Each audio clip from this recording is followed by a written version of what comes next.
Very good morning to all of you. I pray all of us are excited to be in the presence of God because it truly is a joy. Amen. So today, before we get into worship, I just want to talk about somebody from the Bible, and that is David. So let's just get straight into the verse. It's 2 Samuel 6 verse 22. And I will be even more undignified than this, and will be humble in my own sight. But as for the maidservants of whom you have spoken, by them I will be held in honor.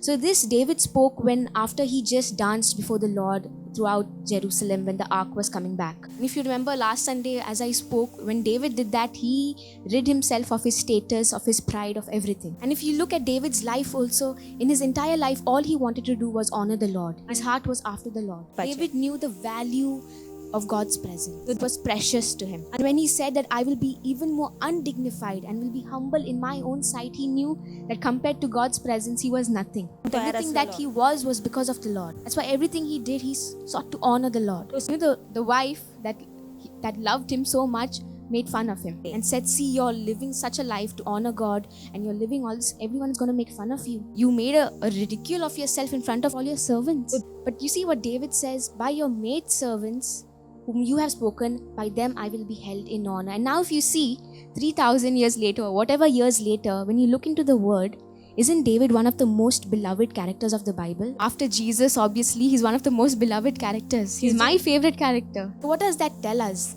A life lived humbly, in humility, in seeking to honor the Lord, seeking to please the Lord in everything you do will never go in vain. Those that seek to honor the Lord in everything they do, God will surely honor them. So let's ask ourselves this question.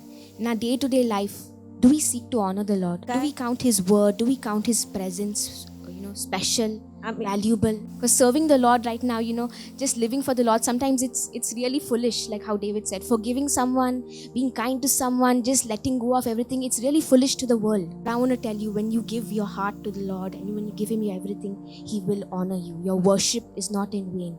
Your sacrifice, your surrender is not in vain. So let's encourage ourselves and let's give Him our all today. Amen?